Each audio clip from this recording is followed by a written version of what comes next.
आप मुझे बताइए कि इन्वेस्टिंग स्ट्रैटेजी आपकी अब क्या है, अब जब आपने इनफ कर लिया है। सिंपल सा बात है वो, जब आपके पास छोटा कैपिटल होता है तब बड़ा रिटर्न बनाना आसान होता है, ठीक है, because you can take risk.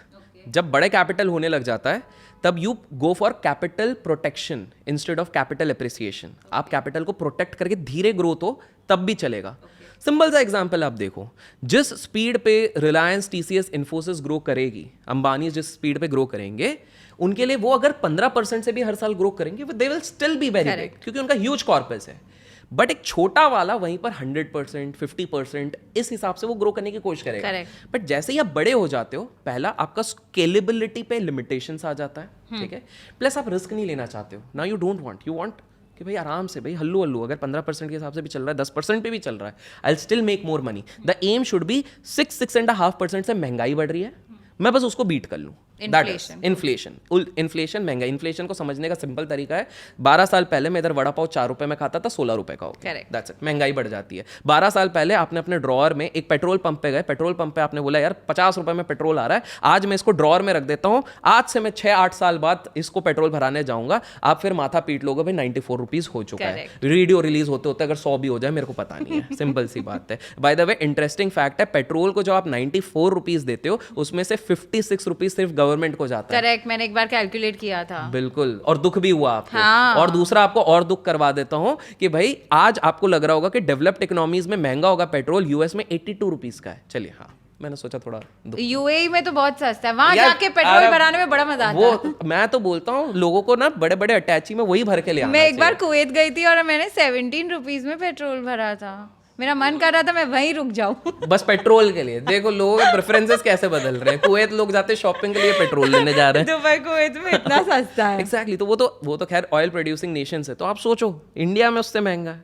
हाँ। इंडिया, और बोलते हैं इंडिया में गरीबी है, भाई साहब अमीर अमीर है। बॉम्बे के आपके फ्लैट्स के दाम देखो, 4 करोड़ के नीचे कोई घर नहीं मिलता, वो भी इतना सा।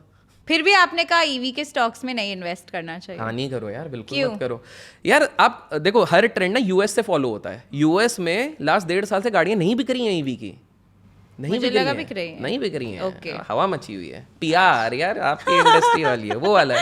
तो सेम चीज हो रही है यहाँ पर, काफी सारा ईवी व्हीकल्स पड़ा हुआ है। अरे ईवी का इंफ्रास्ट्रक्चर इंडिया में नहीं है। आप घर पे बैटरी चार्ज करके निकल लिया, हाईवे में चलो बॉम्बे टू गोवा जाएंगे, आधे में खराब हो जाएगी। लो आप क्या करें, चलो पैदल पद यात्रा करेंगे। तो पॉइंट है कि ईवी का इंफ्रास्ट्रक्चर नहीं बना है।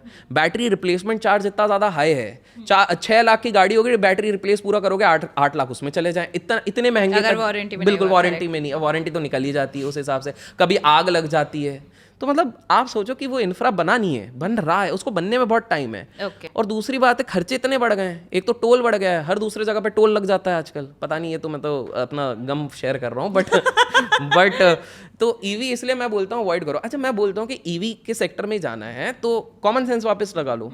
देखो ईवी की गाड़ियाँ चलनी है, सिंपल सी बात है। अगर आपको लग रहा है तो आप ब्रेक्स जो कंपनीज बनाती है उस पर पैसा लगा लो, राइट। आप जो टायर बना रही है उस पे लगा लो, क्योंकि गाड़ी जैसे भी हो टायर और ब्रेक तो लगेंगे ना। हाँ, वो तो बिकेगा। तो कल को अगर ईवी भी नहीं चली, पेट्रोल या डीजल भी चला, तो एटलीस्ट आपने टायर स्टॉक्स और ब्रेक्स वाले पे लगाया, तो वो तो आपको कॉमन सेंस है यार, सिंपल। तो बस कॉमन सेंस लगाओ, पैसा बनाओ, लाइक शेयर सब्सक्राइब। और आप बिटकॉइन में इन्वेस्ट करते हैं या नहीं? यार मैंने ना टोटल नेटवर्थ का केवल 2% क्रिप्टोज में लगा हुआ है, वो भी इसलिए लगा के रखा है कि गलती से अगर इनमें से कोई कॉइन खतरनाक वाला बढ़ गया तो मैं अपने किसी दोस्त के बच्चे की शादी में अगर जाऊंगा तो उधर मैं हाँक के बोल सकता हूँ ग्लास लेके कि 1000 गुना हो गया, मैंने एक लिया था, उसको ये थोड़ी बताने कितना डाला था। तो मेरे टोटल नेटवर्थ का 2% है। बट आप मानते हैं बिटकॉइन टेक्नोलॉजी में? मैं क्रिप्टो करेंसी टेक्नोलॉजी पे मानता हूँ, बिटकॉइन पे भी मानता हूँ। बिटकॉइन, इथेरियम, 2-3 ही कॉइन्स हैं जिनको तो आपने उनमें इन्वेस्ट किया या आपने ऑल्ट कॉइन्स? तो मेजर मैंने बिटकॉइन, इथेरियम इन्हीं पे किया है, बाकी ऑल्ट कॉइन्स पे लगा हुआ। तो 30 ऑल्ट कॉइन्स लिए हुए हैं मैंने, उसमें से 2-3 डीलिस्ट भी हो गए, एक और मैंने वो इंडियन वॉलेट्स में नहीं रखा हुआ है, विदेशी, ऑफ कोर्स, क्योंकि भाई इंडिया का तो आपको भी पता है क्या सीन चलता है। करेक्ट। तो ये आपने भी लगाया क्या? हाँ, इथेरियम, बिटकॉइन और मतलब सोलाना में भी है, मैटिक में भी है, डोज कॉइन। बस समझदार लोग हैं, 4-5 में समझदार लोग इधर ही लगाते हैं। तो बस आपका पैसा तो काइंड ऑफ शायद सेफ है, आपका गया तो मेरा भी जाएगा। नहीं, वो मार्केट अप एंड डाउन होता ही रहता है। कोई कोरिलेशन है दोनों मार्केट्स में? स्टॉक मार्केट और इसमें यार इंटरेस्ट रेट का रहता है, लेकिन थोड़ा कॉम्प्लिकेटेड हो जाएगा। सिंपल तरीके से समझ लीजिए, यूजुअली कहा जाता है कि कोई भी एसेट क्लास अगर ज्यादा डंप हो जाता है तो उधर का पैसा दूसरी जगह पे चले जाता है, ऐसा लोग कहते हैं। ओह, यस, आई डोंट नो। या तो तभी आप देखोगे वॉर के सिचुएशन में स्टॉक मार्केट गिरते हैं, लेकिन गोल्ड यूजुअली बढ़ता है, बिकॉज पुराने जमाने के लोग सोचते हैं कि कुछ भी हो जाए गोल्ड तो बिकेगा। पुराने जमाने के नहीं, पर फैक्ट है। आप भी बड़े नए जमाने के लोग भी गोल्ड में इन्वेस्ट करते हैं, तो ये वाला एक एडवांटेज है। तो there is an inverse correlation usually, जरूर हमेशा जरूरी नहीं है। अब मान लो एलियन अटैक कर लेगा, तो एलियन अटैक करेगा तो सब खत्म हो जाएगा, तो इन्वेस्टर फिर तो कहीं पे भी नहीं रखेगा। एलियन बोलेगा भाई धूप आज से करेंसी है, तो पैसे का क्या ही करेंगे। You never know, nothing, anything can happen. Stock market में आपने कोई ऐसे ट्रेंड्स देखे हैं जो आप बताना चाहते हैं? और हाँ, मतलब बहुत सारे ट्रेंड्स है। जैसे सबसे फालतू ट्रेंड है आईपीओस का। मुझे वो बात करनी थी आपसे आईपीओस के बारे में। मैं ले ही आया, आपकी मन की बात सुन ली मैंने, मन की बात। हाँ, एनीवेज, सो ये देखिए, आईपीओस का क्रेज हमेशा हलवा बना के रखा है लोगों ने। ये आईपीओ अभी हाल फिलहाल में एक आईपीओ आया है, let me know in the comments कितने लोगों ने वो अप्लाई किया। एक गाड़ी की कंपनी थी, तो वो गाड़ी की कंपनी और सबसे बिगेस्ट आईपीओ लिस्टिंग के बाद ही 7-10-15% ऐसा बहुत बार होता है, लेकिन हाइप क्यों हो जाता है? हाइप तो यार पीआर होता है, मूवीज कैसे हाइप होती हैं आपको भी पता है। तो हम जैसे लोगों को कैसे पता चले कि ये हाइप है कि नहीं तो है? सिंपल सी बात है, जो भी जिसके अराउंड सबसे ज्यादा हाइप दिखे ना आईपीओ, उस आईपीओ को अप्लाई मत करो। बेस्ट आइडिया मैं बता रहा हूँ, उसको अप्लाई मत। और दूसरी बात, आईपीओ में अप्लाई मत करो। देखो आपका पैसा लॉक इन हो जाता है, 30 दिन तक बैठते हो। अच्छा आईपीओ आपको लगना है नहीं, रियलिटी है, आपको लगना पेटीएम ही है। तो भाई क्यों आप इतनी माथापच्ची कर रहे हो? सिंपल सा है, लिस्ट हो जाए। अगर इतना कॉन्फिडेंस है उस कंपनी में, लिस्ट हो जाए, उसके बाद लगा लो। आप 1x मिस कर दोगे ना, बाकी 3x 4x की तो रैली बची होगी अगर आप इतने कॉन्फिडेंट हो। तो वेट करो ना, सिंपल सी बात है। आप उधर पैसा लगाओगे, लगना आपको है नहीं। मैक्सिमम शेयर्स बड़े लोगों के पास पहले से पड़े हुए, वो एग्जिट कर देंगे उस दिन पे, आप लोग फंस जाओगे।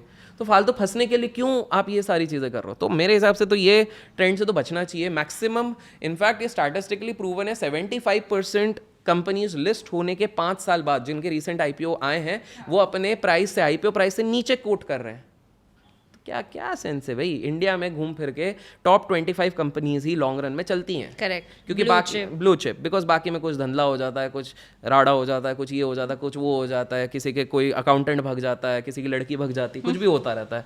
तो इट्स बेटर कि आप या तो क्वालिटी स्टॉक्स में लगाओ, या तो म्यूचुअल फंड में लगाओ, या तो सही में आप सीरियसली ले रहे हो तो किताबें पढ़ो, एनालिसिस करो और उसके बाद आप इन्वेस्ट करो। अदरवाइज म्यूचुअल फंड जिंदाबाद। Mutual fund is better. Correct. और ये आजकल तो बहुत क्रेज ये स्टार्टअप्स के आईपीओज और स्टार्टअप्स के शेयर्स में भी है। तो यार ये स्टार्टअप का देखो सिंपल सा है, स्टार्टअप का भी माहौल चल रहा है पूरा गर्मा गर्म। अच्छी चीज़ भी है, क्योंकि मैं भी स्टार्टअप इन्वेस्टर हूँ कुछ में, तो कुछ तो अच्छी होती हैं। जिसमें मैंने करा है वो तो अच्छी होती है, मैं नाम नहीं लूँगा अभी, ठीक है। उनमें से एक के तो ब्रांड एम्बेसडर धोनी जी भी हैं, और भी हैं अच्छे हैं कुछ। हाँ, तो अब मैं बताता हूँ कि स्टार्टअप में सीन क्या रहता है कि कोई IIT IIM का बंदा रहता है, उसको पता है कि भैया IIT IIM का हूँ तो कहीं पर फंडिंग पे जाऊँगा तो 6 करोड़ तो कहीं नहीं जा रहे हैं, सिंपल सा। तो पहले वो कुछ एक दुनिया बदल दूंगा, ये कर दूंगा, वो कर दूंगा, वो करके वो आइडिया लेके जाएगा। कोई इन्वेस्टर बोलेगा अरे दे दो इसको पैसा, बहुत पैसा आ गया अपने पास, थोड़ा सा दे दो, उड़ाओ जाओ बेटा, इसको काम करो।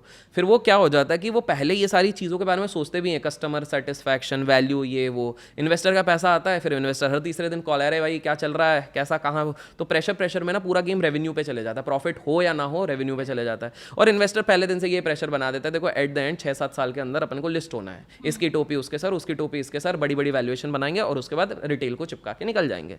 तो इस चक्कर में क्या होता है, मोटिव भी बदल जाता है स्टार्टअप इन्वेस्टर का।